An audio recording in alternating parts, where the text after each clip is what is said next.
है इंस्पेक्टर साहब, हम आपको पुलिस थाने में बता रहे थे कि हमारे भाई का खून हो गया है, तो आप हमारी बात पर विश्वास नहीं कर रहे थे।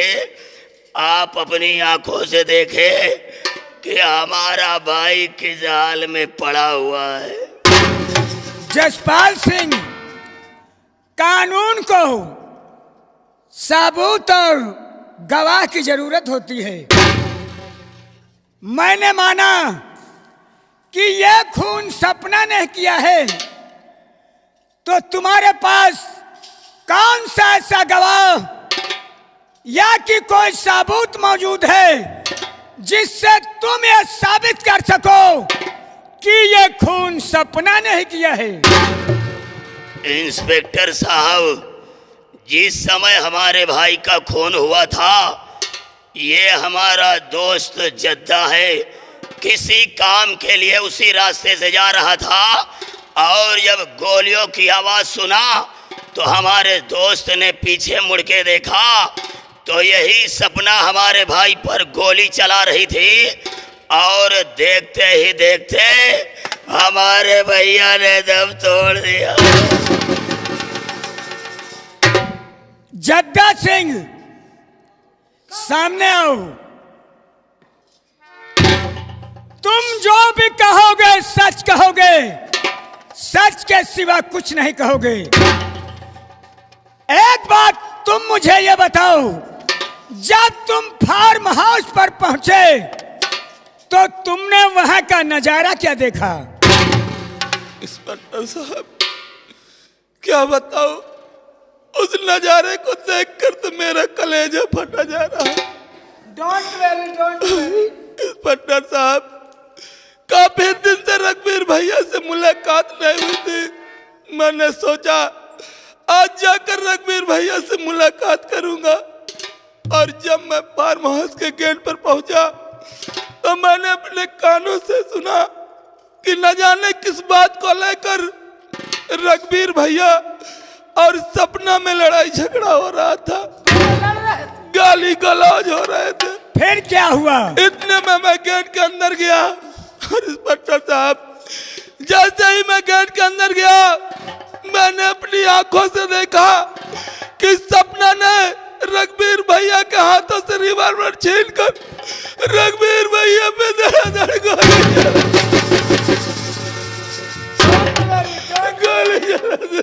जद्दा सिंह, तुम घबराओ नहीं। जसपाल सिंह व जद्दा सिंह, काश अगर सपना ने ऐसा किया है तो सपना को सजा मिलेगी और तुम्हें इंसाफ मिलेगा। साहब, इसकी वजह है साहब, सारा माधोपुर जानता है कि रघुवीर भैया की शादी हो गई थी, फिर भी सपना ने पहले तो रघुवीर भैया को अपने प्यार के जाल में फंसाया, और जब कानूनन उनकी पत्नी बन गई, उनका अधिकार इस जागीर पर हो गया, तो जागीर की लालच में आकर सपना ने रघुवीर भैया का ही खून कर। इसका मतलब सपना रघुवीर सिंह की दूसरी पत्नी थी। हाँ साहब, खून करने की यही एक वजह है। इंस्पेक्टर साहब, मेरी समझ में नहीं आ रहा कि गोली तो सपना ने रघुवीर भैया पे चलाई थी, लेकिन ये क्यों बेहोश पड़ी है? अरे साहब, ये तिरिया चरित्र दिखा रही है साहब, तिरिया चरित्र दिखा रही है। 4 डंडे लगाइए, अभी होश में आ जाएगी। कैसा तिरिया चरित्र। चौकीदार, सपना के पानी के छींटे मारो। Yes sir. और सबसे पहले इसे होश में लाओ। ऐसे वक्त देखो, अभी मैं छींटे मारता हूँ पानी के।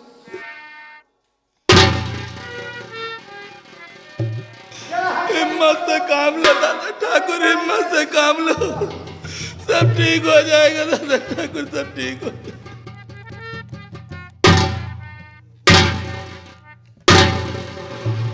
पानी का छींटा मार दिया सर। देखो साहब कैसा नाटक कर रही है साहब, कैसा नाटक कर रही है। अरे भगवान, क्या कलयुग लगा, घोर कलयुग लगा है। जद्दा सिंह, तुम लोग अपने आप को काबू में रखो, कानून को अपना काम करने दो। रघुवीर भैया हमारे सगे भाई से भी बढ़कर से। Don't worry no tension, don't worry no tension, relax relax. Sapna, साहब तुम जो भी कहोगी सच कहोगी, सच के सिवा कुछ नहीं कहोगी। ये साहब क्या मुझसे जानना चाहते हैं? तुमने इस माधवपुर की जागीर की लालच में आकर अपना ही सुहाग उजाड़ डाला, अपने ही पति का खून का डाला। बोलो, तुमने ऐसा क्यों किया? साहब कौन ऐसी नारी होगी, कौन ऐसी नारी होगी जो अपने पति का खून करेगी? आपको विश्वास नहीं, मैंने अपने पति का खून नहीं किया साहब। नहीं किया? खून नहीं किया मैंने साहब। अरे साहब, इसने मेरी आंखों के सामने गोली चला। अरे सब झूठ बोल रहे साहब। मैंने कोई खून नहीं किया साहब। सपना, मैंने माना कि रघुवीर सिंह का खून तुमने नहीं किया। कानून को सबूत और गवाह की जरूरत होती है। तुम्हारे पास कौन सा ऐसा सबूत या कि कोई गवाह मौजूद है जिससे तुम ये साबित कर सको कि ये खून तुमने नहीं किया? साहब कौन ऐसी पत्नी होगी जो अपने पति का खून करेगी? सपना,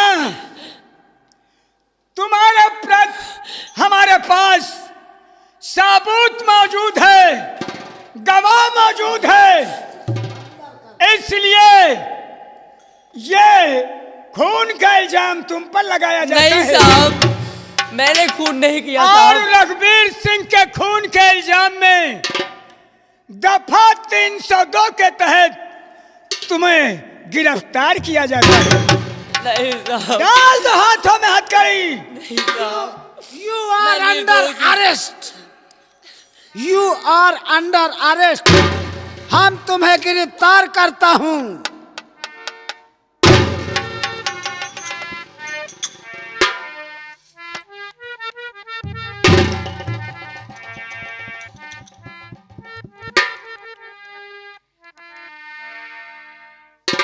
और सपना, तुम्हें जो भी कहना है अदालत में कहना। जो कुछ कहना है अदालत में कहना, सबके सामने कहना है।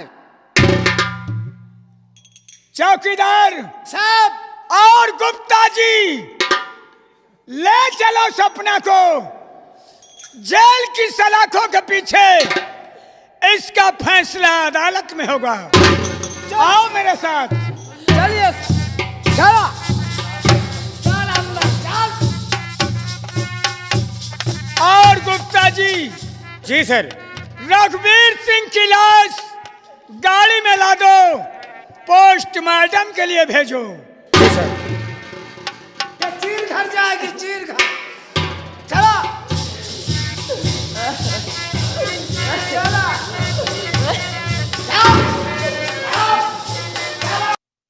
सरकार, देखो तुम्हारी गवाही के हिसाब से हमने सपना को अंदर कर दिया। थोड़ा हमारा जेब खर्चा गर्म हो जाता तो मजा आ जाता। रोइए नहीं, डोंट वेरी, नो टेंशन।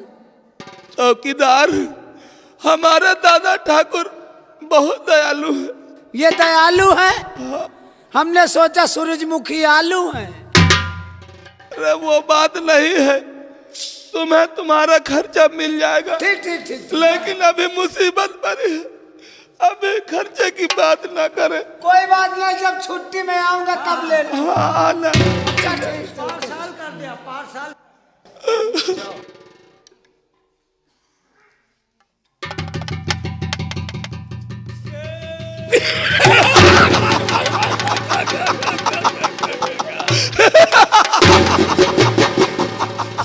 मेरे दोस्त, अब सुकून मिला देखा दादा ना ठाकुर। ठाकुर जसपाल सिंह की खोपड़ी कि हमारा भाई भी मारा गया और सपना को जेल भी हो गई है। अरे दादा ठाकुर, ये तो वही हाल हो गया कि सांप भी मर गया, लाठी भी आओ मेरे दोस्त, अब इसी खुशी में अपनी हवेली में एक एक पैग लगाते हैं और अपनी जागीर के विषय में बातें करते हैं। अरे दादा ठाकुर, आपने तो मेरे मुंह की बातें छीन लिया। आज चलते हैं, एक एक पैक हो जाए, उसके बाद में काम की बातें होंगी। आइए दादा ठाकुर।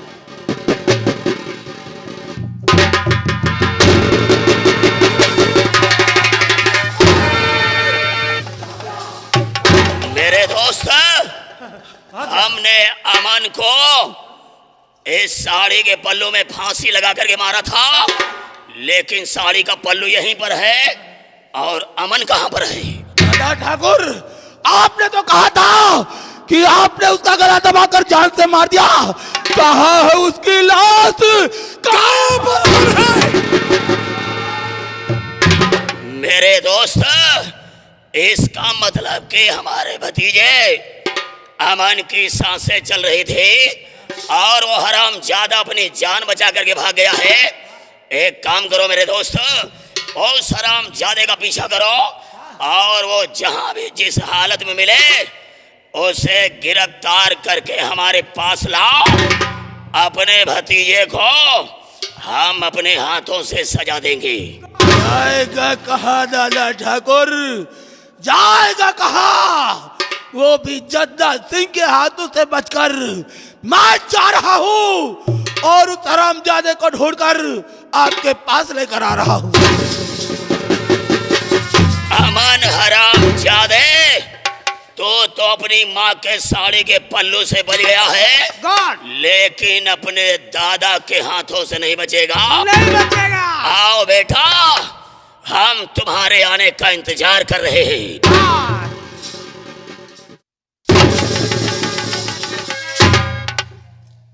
हमार बिटिया सीमा मालूम नहीं कहाँ है। लड़कन के स्कूल का टाइम होएगा, मालूम नहीं कहाँ करती है। आवाज दे, अरे बिटिया सीमा, कहाँ करती हो बिटिया? स्कूल का टाइम होएगा। पिताजी, मैं आपसे कुछ कहना चाहती हूँ। कहा चाहती? सुनिए। अरे पिताजी, मुझको आपने अरे क्यों बुलवाए पास?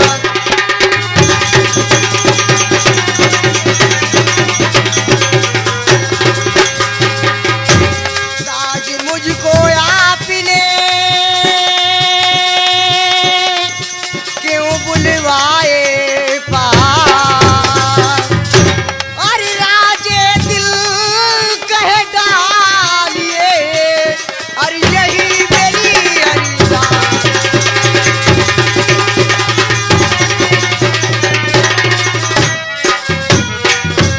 क्या बात है पिताजी, जो आप मुझे बुलाए हैं? बिटिया, बुलवावे का कारण यह है, कौन सी बात है पिताजी? लड़का स्कूल जाए रहे। अब अरे तुम्हारे स्कूल जाए का टाइम नहीं बा। नहीं पिताजी, हो गया है। देखिए, मैं भी कॉलेज जा रही हूँ। बिटिया, आजकल का जमाना बहुत खराब है बिटिया। टाइम से स्कूल जाओ और टाइम से आए। नहीं आए तो यह बाप के दिल तड़पा करी बिटिया। ठीक है पिताजी, मैं ऐसा काम नहीं कर बैठूंगी कि आपका सर झुक जाए पिताजी। यह उम्मीद है। जाओ बिटिया, जाओ। ठीक है पिताजी, आप खाना खा लेना और मैं जा रही हूँ कॉलेज। आप यहीं इंतजार करना। बनाए हो नाश्ता? हाँ पिताजी, मैं बन। चिंता न करो, तो पढ़ाई कर दिया खाओ। ठीक है, मैं हम खाना। खाए ले अब। जा। ठीक है पिताजी, मैं जा रही हूँ। खुश रहो, खुश रहो, खूब पढ़ो लिखो। हे भगवान, सुबेर का टाइम होएगा है, अभी तक कौनो जजमान नहीं मिला। और नौवा बार बनावई कुर्सी में बैठाई के, और दुपट्टा बढ़ाई के नाम।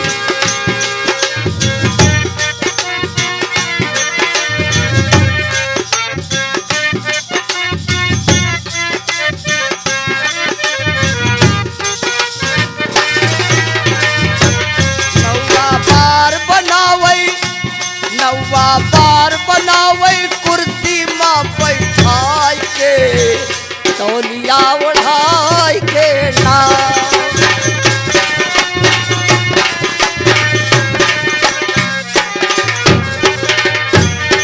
पहले वो तो दाढ़ी फुलवई, पहले वो तो दाढ़ी फुलवई, बाल मथुरा लैके जावई। अरे मोथा कतरई संभार के,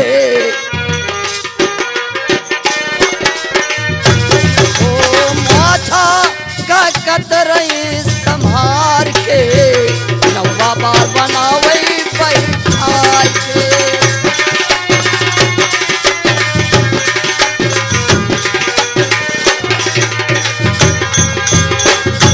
चली बाबू साहेब, नहीं लंबरदार नाराज हो गई है कि यह नौवा अबहू तक नहीं आवा।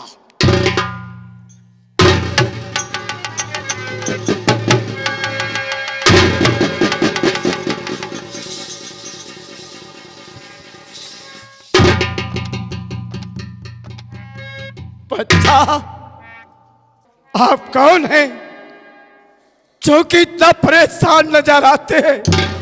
कहो, ये तुम्हारी आंख से आंसू क्यों बह रहे? नाई काका, मैं आपसे कुछ कहना चाहता हूँ। नाई काका, कहो बेटवा, आप सुनिए कि मैं आपसे कहना क्या चाहता हूँ। कहो बच्चा। काका जी, बोलो बेटा। नाई काका आपका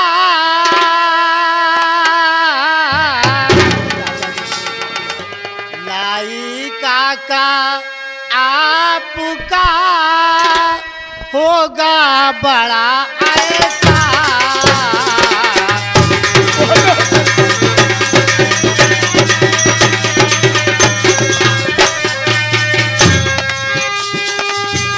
नाई काका आपका होगा बड़ा ऐसा, बचा लीजिए जान मेरे,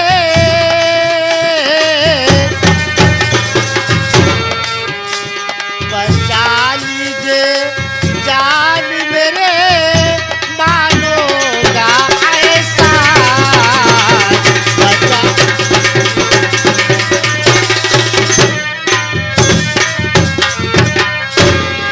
बच्चा, तुम्हारा नाम कहाँ है? कहो। काका जी, अगर आप जानना चाहते हैं तो सुनिए, आपसे मैं सब कुछ बतला रहा हूँ। काका जी, सुनिए मेरी बात को ध्यान से। कहो बेटा। पीछे यशपाल सिंह हाथ धो के पड़ा, पीछे यशपाल सिंह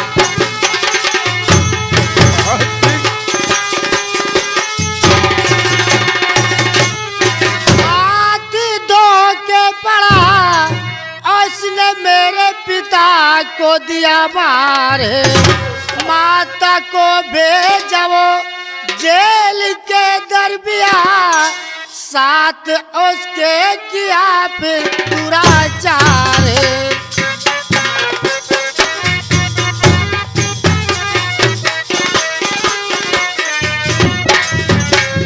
बच्चा, अरे मेरे लाल अब ना करो अस्कदारी, तारा करो। मेरे लाल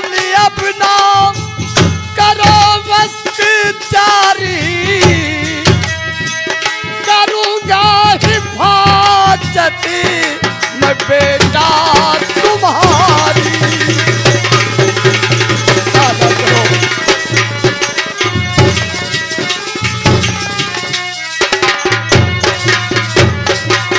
चलो साथ मेरे कहीं ले चलूंगा और पड़ेगा जो कमी मुझको हंस के सहूंगा।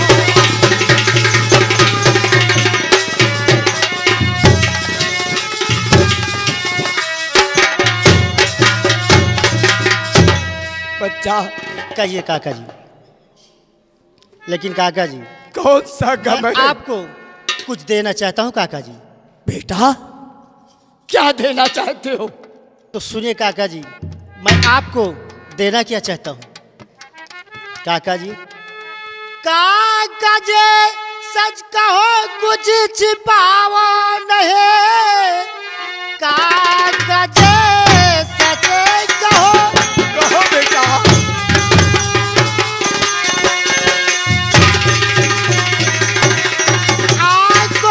छिपाओ नहीं, ए तारीर मेरे पिता ने दिया, एक दिन ये मेरे काम में आएगी, पास यशपाल सिंह को दिलवाएगी।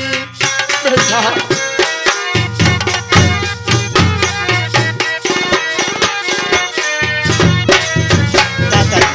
ये तारीर मेरे पिताजी ने मरते समय अपने खून से लिखा है और उन्होंने कहा है कि बेटा इसे बहुत संभाल के रखना, एक दिन ये तेरे काम आएगी और एक दिन इस तहरीर के द्वारा जमींदार यशपाल सिंह को फांसी दिलाकर। लाल मेरे अमन तुम फिक्र मत करो, लाल मेरे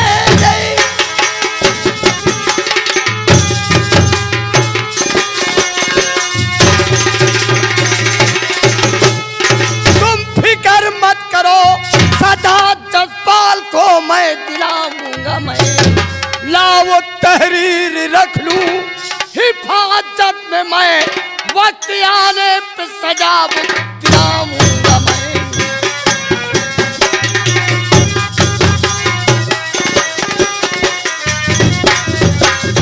बच्चा लाओ यही कायम हिफाजत से धै ले, और जब वक्त आएगा तो जसपाल के जरूर समझा देवा। ठीक है काका जी, इस तहरीर को बहुत संभाल के रखना, क्योंकि ये हमारी माँ और हमारे जिंदगी का सवाल है काका। लाओ बेटवा लाओ। बच्चा कहिए काका जी। एक काम करो, भूखे हुई हो, भूख के मारे परेशान हो, प्यासे, वही घर के अंदर हमें चले जाओ और जाए के नाश्ता पानी खाई लियो। वही के बाद माँ काल ही सुबह बम्बई लेके चलब, सवेरे वाली ट्रेन से चले कोई बेटवा। चलो ठीक है काका जी, चलो। मैं जा रहा हूँ और उसी मंदिर के पीछे छुप जाता हूँ और सुबह की ट्रेन से आपके साथ मैं बॉम्बे। जाओ बच्चा, नाश्ता करके छुप जाओ, जाओ।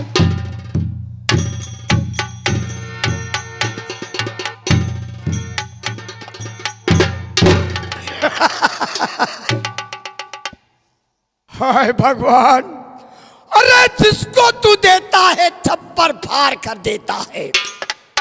हकीकत है, जब तक ये तहरीर हमारे पास है, आज तक ठाकुर जसपाल सिंह की गुलामी हम करते थे, अब वो हमारी गुलामी खुद करेगी। अब एक काम करना चाहिए, अब हम ठाकुर साहब के हवेली चली, वो हवेली जाए के मुंह मांगी दौलत लिया। हे भगवान, अब सुखी राम माले माल हो गई है।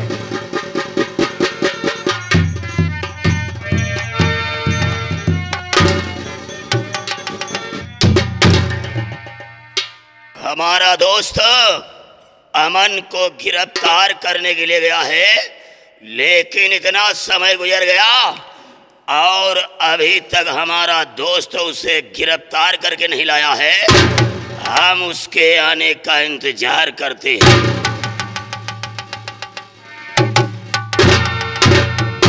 दादा ठाकुर, जय गोपाल की। जय गोपाल की मेरे दोस्त, जय गोपाल की। क्या बात है, खाली हाथ वापस आए हो? अमन कहाँ पर है? दादा ठाकुर, मैंने उस हरामजादे को बहुत ढूंढा, लेकिन उसका कहीं पता नहीं चल रहा। न जाने वो हरामजादा कहाँ छुप गया है, कुछ समझ में नहीं आता। दादा ठाकुर, जद्दा, जब से तुम हमारी आधी जागीर के मालिक बन गए हो, तब से तुम्हारे अंदर ज्यादा लापरवाही आ गई है। हमें अमन हमारा भतीजा चाहिए, चाहे जिंदा या हो या मुर्दा। हमें किसी भी हालत में हमारा भतीजा अमन चाहिए, अमन। दादा ठाकुर, मैंने सारा जंगल छान मारा, सारा माधोपुर छान मारा, लेकिन उस हरामजादे का कहीं पता नहीं चल रहा है।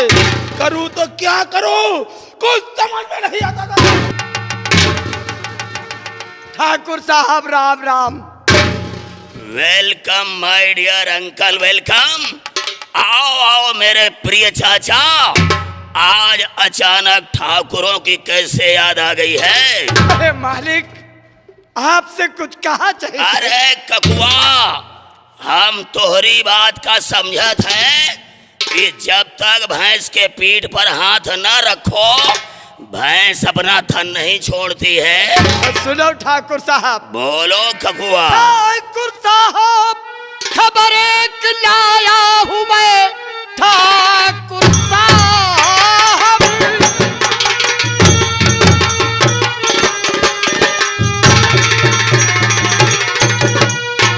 खबर एक लाया हूँ मैं। आपका दुश्मन कांटा मेरे पास है।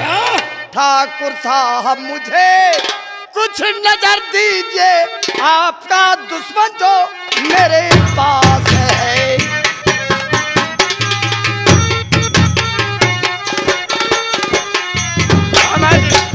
क्या सुनाई खबर है?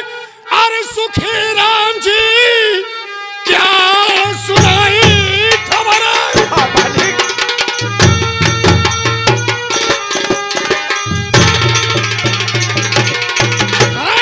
सुखी राम जी, है अमन कहाँ पर बताओ मुझे। और आप चिंता न करिए, अरे किसी बात की, और रुपया 1000 इनाम मैं दूंगा तुझे। ठाकुर साहब, वही झील के वही पार शिव जी का मंदिर है। वह झील के वही पार शिव जी का मंदिर है, और वही मंदिर में छिपाई के आए हैं। हाँ। मेरे दोस्त जद्दा, अरे मिल गया साला हमारा दुश्मन, जिसे हमारी कई दिनों से तलाश थी। जो वो झील दिखाई दे रही है, हाँ, हाँ, वो सामने हमारे घर के उसी झील के किनारे एक शिव जी का मंदिर है, और उसी मंदिर में हमारा दुश्मन अमन छिपा हुआ है। जाओ उस हरामजादे को घसीटते हुए हमारे पास लेकर के आओ। और लम्बरदार, सुखी राम नाई, ठाकुर साहब, इधर आओ। सुखी राम नाई, अगर ये बात तुम्हारी सत्य निकली, तो हम तुम्हें इतनी दौलत देंगे, इतना धन देंगे कि तुम माला माल हो जाओगे। और अगर ये बात झूठ निकली, तो सोच लो। ठाकुर जद्दा सिंह नाम है हमारा बुड्ढे, ठाकुर जद्दा सिंह नाम है। दूसरा नाम मौत है, मौत। काट डालूंगा, वो भी राम भजन से। चल और चल कर बता, कहाँ है हमारी हमारे। बात गलत निकल आई तो जल्द सजा हो, तो मालिक दियो। अरे ककुआ, हमारे दोस्त ने जो तेरे साथ गुस्ताखी की है, हाँ, मालिक। ये हमारे को तो अच्छा नहीं लगा है। तुम हमारे साथ आओ, और हम अपनी हवेली से तुम्हें 1000 रुपया इनाम देते हैं। अरे साहब, हम आपके प्रजा हैं, चाहे जौन मर्जी हो तो कहो राम राम। आओ हमारे साथ हमारी हवेली के अंदर आओ।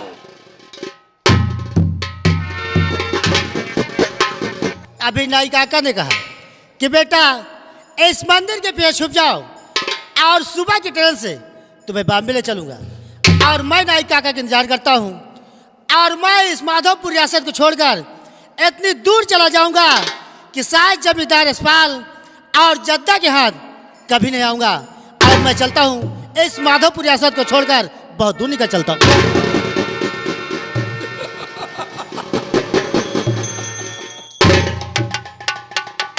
कहाँ जाओगे पुत्र, कहाँ जाओगे?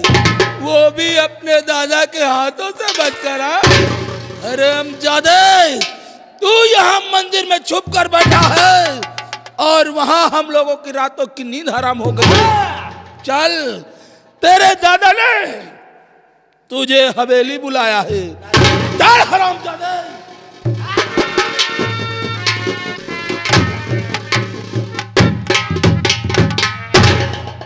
इतना समय गुजर गया और वो भगवान शंकर का मंदिर इतनी दूर तो नहीं है जो कि लाने में इतना समय लग गया है। हम अपने दोस्त के आने का इंतजार कर रहे हैं।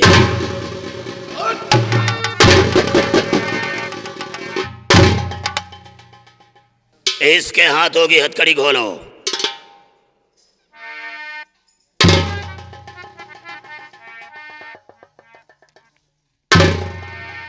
हरामजादे, तू समझता था कि अपनी माँ के साड़ी के पल्लू से बच गया है तो तुझे साले जीवन दान मिल गया है। आज हम तुझे जिंदा नहीं छोड़ेंगे, क्योंकि अगर तू जिंदा रहा तो एक दिन हमारी हवेली में 1/2 करके आधे जागीर का मालिक बनेगा। तेरा मरना बहुत जरूरी है।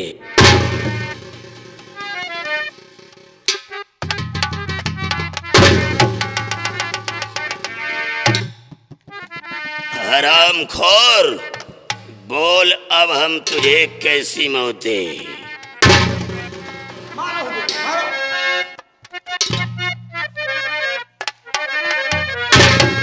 और तेरी देख सूरत जले तन हमारा।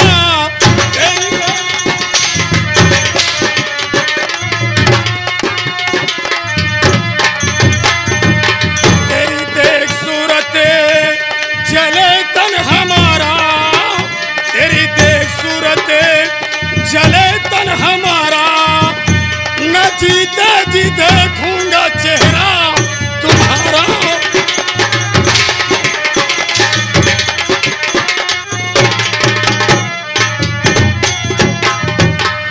मेरे दोस्त, इसे अपनी हवेली में मारना अच्छा नहीं है। इस हरामजादे को ले जाओ और काली पहाड़ी के पीछे इसे जान से मार के वापस आओ।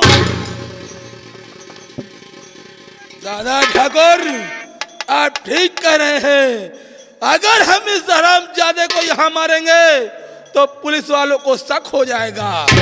चल मेरे साथ काली पहाड़ी।